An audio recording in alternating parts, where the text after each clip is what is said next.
نحمده ونصلي ونسلم على رسوله الكريم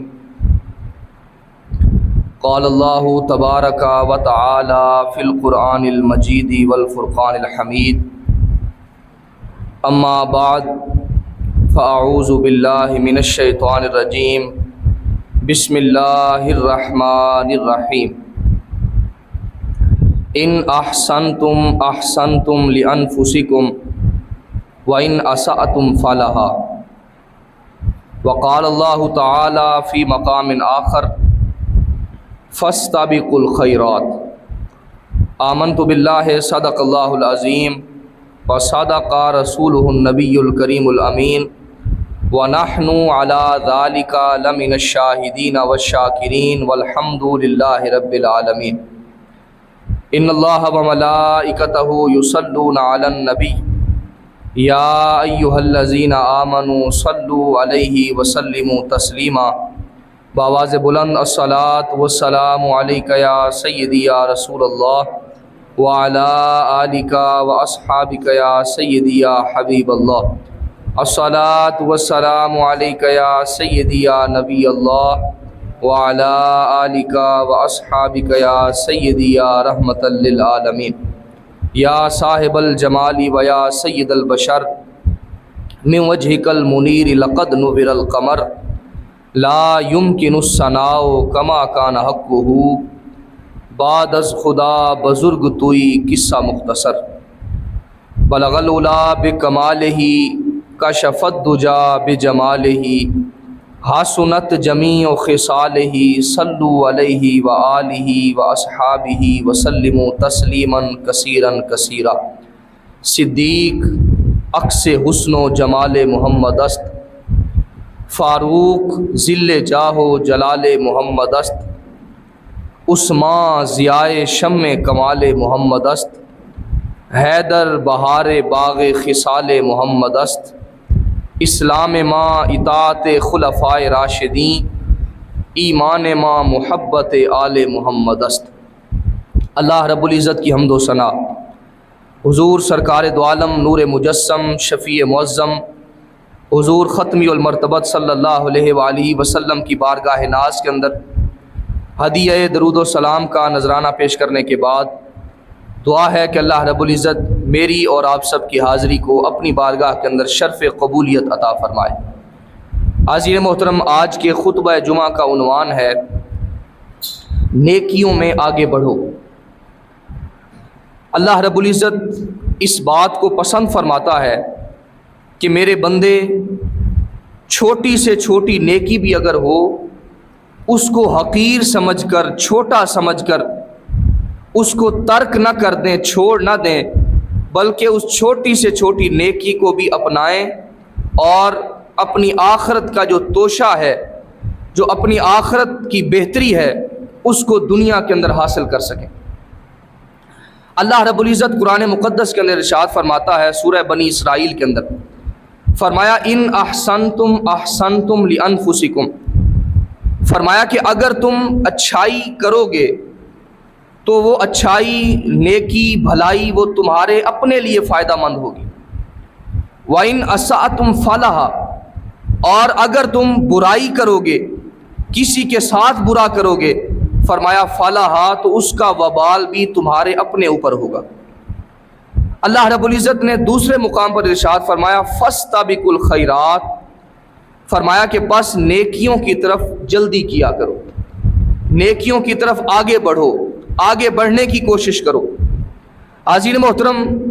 اللہ رب العزت نے قرآن مقدس کے اندر کہیں پر بھی اس بات کو ذکر نہیں فرمایا کہ دوسروں کے مقابلہ کے اندر اپنی شہرت کا اضافہ کرو، اپنی مقبولیت کا اضافہ کرو، اپنے مال و دولت کا اضافہ کرو، بلکہ اللہ رب العزت نے کہیں پر بھی حکم فرمایا ہے تو صرف یہی فرمایا ہے، فرمایا فاستبقوا الخیرات، نیکیوں کے اندر آگے بڑھنے کی کوشش کیا کرو، نیکیوں کے اندر آگے بڑھنے کی کوشش کیا کرو، نیکیوں کی رغبت، نیکیوں کا شوق اپنے اندر پیدا کرو۔ اس کی چند مثالیں احادیث مبارکہ سے آپ حضرات کے سامنے رکھتا ہوں۔ حضرت انس بن مالک رضی اللہ تعالیٰ عنہ روایت کرتے ہیں آقا علیہ الصلوۃ والتسلیم کی بارگاہ کے اندر ایک شخص حاضر ہوتا ہے اور آ کر عرض کرتا ہے اللہ کے حبیب صلی اللہ علیہ وآلہ وسلم، ایک شخص ہے، اس کا ایک کھجور کا درخت ہے، میرے باغ سے متصل ہے، ملا ہوا ہے، لہٰذا آپ اسے حکم فرما دیں کہ وہ جو کھجور کا درخت جو میرے باغ سے ملا ہوا ہے وہ کھجور کا درخت مجھے دے دے، تاکہ اس کھجور کے درخت کو میں حاصل کر لوں اور اپنے باغ کی دیوار کو سیدھا کر لوں۔ کھجور کا درخت وہ شخص مجھے دے دے اور میں اپنے باغ کی دیوار کو سیدھا کر لوں۔ آقا علیہ الصلوۃ والتسلیم نے اس شخص کو بلوایا اور حضور علیہ الصلوۃ والتسلیم نے اسے فرمایا کہ یہ صحابی تجھ سے گزارش کر رہا ہے کہ یہ جو درخت اس کے باغ کے ساتھ تمہارا جو درخت ملا ہوا ہے کھجور کا درخت، فرمایا یہ اسے دے دو تاکہ یہ اپنے باغ کی دیوار کو سیدھا کر سکے۔ کائنات کے آقا صلی اللہ علیہ وآلہ وسلم نے اس شخص کو فرمایا اگر تم یہ درخت اس شخص کو دے دو گے، ہبہ کر دو گے، تحفہ دے دو گے، تو میں تمہیں جنت کے اندر ایک درخت کی ضمانت دیتا ہوں۔ اگر آج تم اس کو ایک درخت یہ دے دو گے تو فرمایا کہ میں جنت کے اندر تمہیں ایک درخت کی ضمانت دیتا ہوں۔ وہ شخص چاہیے تو یہ تھا کہ اس بات کو اقرار کرتا، دل و جان سے تسلیم کرتا، مگر وہ شخص آگے سے انکار کر دیتا ہے، کہتا ہے حضور مجھے جنت کے اندر درخت نہیں چاہیے، بلکہ میں یہ درخت اس شخص کو کبھی بھی نہیں دے سکتا۔ حاضرین محترم، جب یہ خبر آقا علیہ الصلوۃ والتسلیم کے ایک صحابی حضرت ابو الدہداہ رضی اللہ تعالیٰ عنہ آپ تک پہنچتی ہے تو آپ دوڑے دوڑے اس شخص کے پاس جاتے ہیں جس کا وہ درخت ہوتا ہے، اسے جا کر منت سماجت کرتے ہیں، مناتے ہیں اور فرماتے ہیں کہ جو درخت آقا علیہ الصلوۃ والتسلیم نے جس کی جنت کی ضمانت دی ہے، فرمایا میرا سارے کا سارا باغ لے لو اور مجھے وہ درخت عطا کر دو، مجھ سے سارا باغ لے لو اور مجھے وہ درخت دے دو۔ حاضرین محترم، وہ شخص اس بات پر رضامند ہو جاتا ہے اور وہ درخت حضرت ابو الدہداہ رضی اللہ تعالیٰ عنہ آپ کو دے دیتا ہے اور اس کے بدلہ کے اندر ایک باغ اس کے عوض کے اندر لے لیتا ہے۔ حضرت ابو الدہداہ حضور کی بارگاہ کے اندر حاضر ہوتے ہیں، آ کر عرض کرتے ہیں حضور آپ نے جس درخت کی جنت کی ضمانت دی تھی، میں نے وہ درخت ایک باغ بیچ کر اس باغ کے عوض کے اندر میں نے اس درخت کو حاصل کر لیا ہے۔ حضور یہ آپ کی بارگاہ کے اندر حاضر ہے، آپ جو بھی حکم فرمائیں، جس کو بھی عطا فرمانا چاہیں، حضور یہ آپ کی خدمت کے اندر میں پیش کرتا ہوں۔ کائنات کے آقا صلی اللہ علیہ وآلہ وسلم آپ نے اس صحابی کو بلایا اور فرمایا کہ یہ درخت میں تمہیں دیتا ہوں اور اپنے باغ کی جو دیوار ہے اس کو سیدھا کر لو۔ تو حضرت ابو الدہداہ کے بارہ کے اندر حضور علیہ الصلوۃ والتسلیم نے فرمایا جنت کے اندر کتنے ہی خوشے ایسے ہیں جو ابو الدہداہ کے لیے لٹک رہے ہیں، گویا اس نے ایک درخت کے عوض آج اپنا پورا باغ اللہ کے راستہ کے اندر قربان کر دیا ہے۔ فرمایا جنت کے اندر اللہ رب العزت اس کے بدلہ کے اندر اس کو کتنے ہی درخت عطا فرما دے گا۔ تو گویا صحابہ کرام چھوٹی سے چھوٹی نیکی کو بھی اگر ان کو موقع ملتا تو اس چھوٹی سے چھوٹی نیکی کو بھی حاصل کرنے کی کوشش کرتے اور اللہ کی بارگاہ کے اندر اپنا قیمتی سے قیمتی مال بھی خرچ کرتے ہوئے دریغ نہیں کیا کرتے تھے۔ اللہ رب العزت نے قرآن مقدس کے اندر ارشاد فرمایا لن تنالوا البر حتى تنفقوا مما تحبون، فرمایا کہ تم ہرگز کسی نیکی کو حاصل نہیں کر سکتے جب تک تم اپنی محبوب ترین چیز اللہ کے راستہ کے اندر قربان نہ کر دو۔ جب یہ آیہ مبارکہ نازل ہوئی تو حاضر محترم ابو طلحہ انصاری رضی اللہ تعالیٰ عنہ آپ انصار میں سے سب سے بڑے مالدار شخص تھے، مدینہ المنورہ کے اندر آپ کے پاس سب سے زیادہ مال و دولت موجود تھا اور ایک باغ آپ کا تھا جس کا نام بیرحا تھا۔ آپ کو وہ تمام مالوں میں سے سب سے زیادہ جو محبوب باغ تھا وہ یہی بیرحا تھا۔ یہ مسجد نبوی شریف کے سامنے باغ تھا اور آقا علیہ الصلوۃ والتسلیم کبھی کبھی اس باغ کے اندر تشریف لے جایا کرتے تھے، وہاں پر میٹھا پانی نوش فرمایا کرتے تھے، حضور وہاں پر جلوہ گری فرمایا کرتے تھے اور حضرت ابو طلحہ انصاری رضی اللہ تعالیٰ عنہ آپ کو یہ باغ سب سے زیادہ محبوب باغ تھا۔ جب یہ قرآن مقدس کی آیت نازل ہوئی لن تنالوا البر حتی